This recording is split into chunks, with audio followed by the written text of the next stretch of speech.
Welcome to the Word Weaver podcast, a literary place in cyberspace where I share tangible tips, tricks, and words of wisdom to help you achieve your dream of writing a book. I'm your host, Louise Johnson, a writer and the author of Behind the Red Door. Let's dive into today's chapter.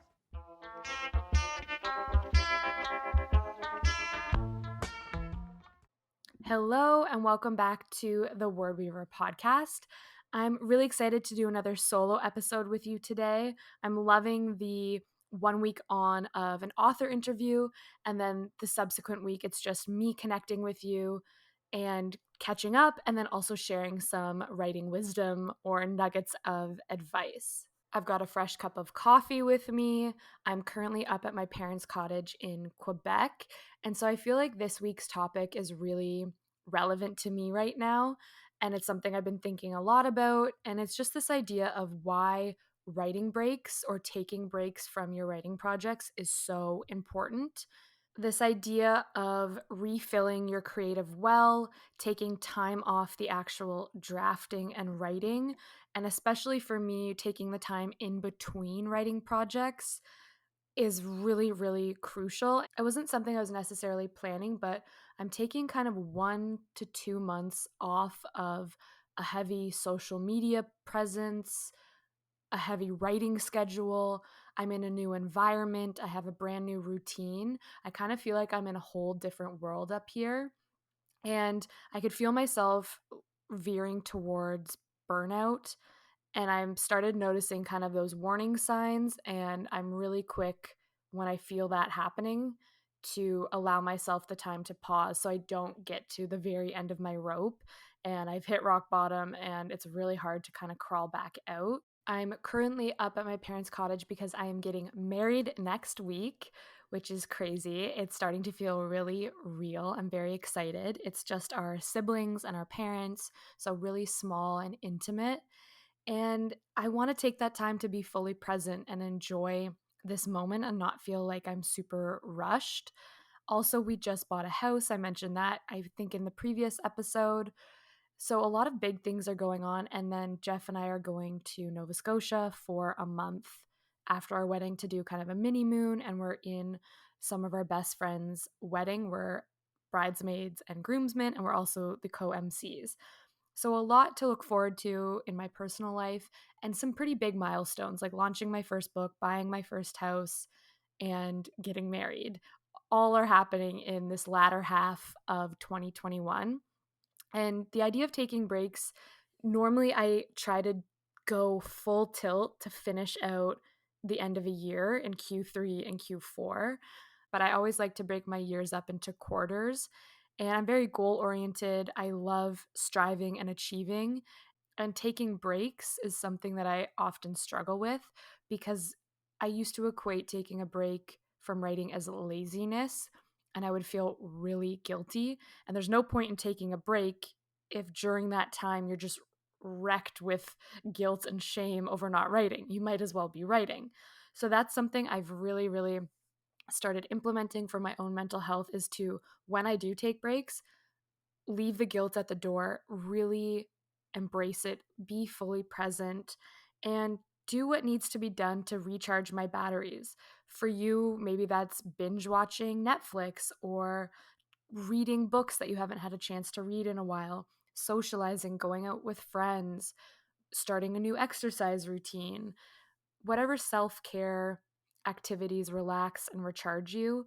I really recommend that you do that whenever you feel that gut instinct or that impulse of burnout approaching.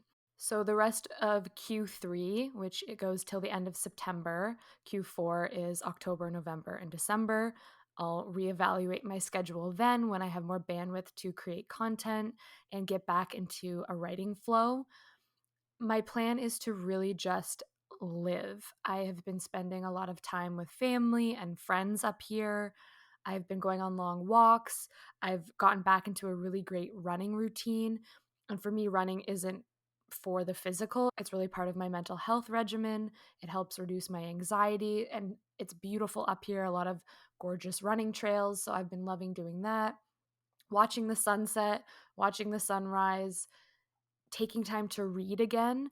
I can't read books while I am writing. I find it really hard to get into another writer's voice while I'm trying to write something original and creative. So I tend to do my best reading in between writing projects while I'm editing or marketing something, not necessarily drafting. So that's been really nice to get back into a great reading routine and to not feel guilty for spending hours with a cup of coffee reading on the porch. I do recognize this time off, the next 1 to 2 months, is a privilege. And I'm extremely grateful that the launch of Behind the Red Door has allowed me to also take this time off. It was a grind for 5 years nonstop. I cannot even tell you. I don't think I actually had a true break until the book was out. And then even after the book came out, it's super exciting, but it has been a nonstop hustle and grind of making sure that everybody knows the book even exists. And the fall, there are some huge, exciting things happening. I keep teasing that, and I apologize for the annoying tease. You will know about it very soon. So, my publicist kind of took everything off of my plate for August and September, except for a few big interviews and things here and there. But mostly, I have the autonomy to organize my days and focus on my wedding and this phase of life where I get to be with family again as we come out of the pandemic. As writers, we tend to overwork our brains. We are constantly on, whether we're brainstorming or drafting or editing, thinking of marketing and promotional plans, communing with other writers. It's a nonstop job, and we do it because we love it. But taking a break from something you love is important as well. Allowing your mind to rest and re energize, focus on living your life, getting out of your usual routine, switching up your environment, and refilling that creative well is just as important as the productive time you spend writing, structuring, producing, publishing novels. I just find it something we don't necessarily talk about enough, the importance of writing breaks. We'll talk about taking writing breaks on a daily basis, like right in the morning, take a long break for lunch, and then go back to it. But I'm really talking about these bigger picture 1 to 2 month pauses from the entire routine you have created behind your writing practice, and then returning to it later with fresh eyes and a fully refueled tank. And the most important part of that, I just want to emphasize again, is to not feel guilty for doing so, because that negates the whole point of taking the writing break, giving yourself the freedom to just live. We have all had this low grade brain fog and layer of invisible stress almost from the pandemic that many of us are conscious of, but also not conscious of how much it has truly affected our psyches. So we're slowly emerging from that right now.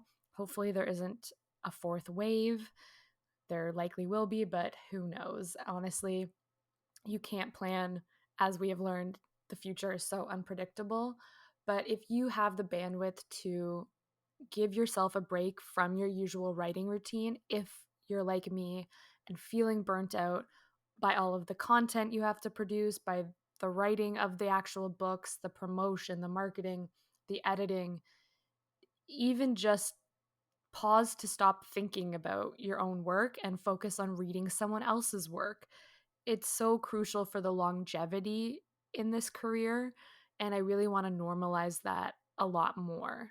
So, this episode is kind of a short and sweet one. I didn't really have a script. I just wanted to come on here and talk to you about something that I am currently doing, which is taking a 2 month writing break, also taking a break from producing content and posting on social media. And I do feel already a huge sense of relief. I feel like I'm coming back to myself. I'm refilling my creative well. I've had a lot of ideas actually for future books. So I keep those in my catch all notebook, but I'll just write them down and then I forget about it and I go do something else outdoors. I'm spending most of my time outside, which has been incredible. Being in nature is the best thing to get centered and refocused. At least for me, I find that to be a super important part of my self-care and when I'm taking these breaks. And yeah, I just wanted to talk about it so that it was a reminder if any of you are feeling this kind of icky burnout, impending sense of doom, and to not feel guilty if you need to take a long writing break, and not just during your day to day, but kind of taking a step back and doing other hobbies, other activities that fill you up, that you truly enjoy, and that relax you. We're not machines, we're not robots. We are human beings who need to have a balance, and it's really easy to get caught up when you're striving towards a goal. I know for me, I love achieving, like I said, so I find it hard to allow myself these breaks because I feel like, oh, I'm just putting a pause on striving to achieve the next thing that I want to do. I love achieving something and then moving the goalposts further, but to keep hitting those future goalposts, you also need to take the time in between to really live your life and enjoy. So, this is a pretty short and sweet one, but this is your friendly weekly reminder to take a writing break. It's really important for your mental health, your physical health, your spiritual well being. And the work and your community of writers that you're cultivating will always be there for you when you return to it. I'm really excited for September, end of September, when I am full tilt back into my normal writing routine, my normal days and schedule, putting out bookish content, and getting back to the writing and the editing of my second and third books. I hope you have a great rest of your week. Next week, I'm really excited for you to hear the author interview that we have queued up on the podcast. She is a debut author with Simon & Schuster, and it was a really great conversation. So I'm excited for you to hear that. And then the following week, there will be another solo episode. So the schedule is set for the rest of Q3 and Q4, even though you won't see me posting as regularly on my personal Instagram, on my blog, but at least the Word Weaver podcast is still scheduled and rearing to go. Also, before I forget, if you haven't checked out my YouTube channel, you just can search Louise Claire Johnson or the Word Weaver podcast. It'll come up on YouTube. If you want to see a visual component of this podcast, all of the interviews I have up there so you can see me actually talking to the authors, and you can listen on YouTube, or if you prefer the audio, you can just continue coming back to iTunes, Stitcher, wherever you are currently listening to this. So if you do follow me on my personal account, I am sure, despite taking this break, I will at some point post a couple wedding photos from next week, which is really exciting. And yeah, otherwise I will be fully back end of September. Thinking of all of you, and I will see you next week.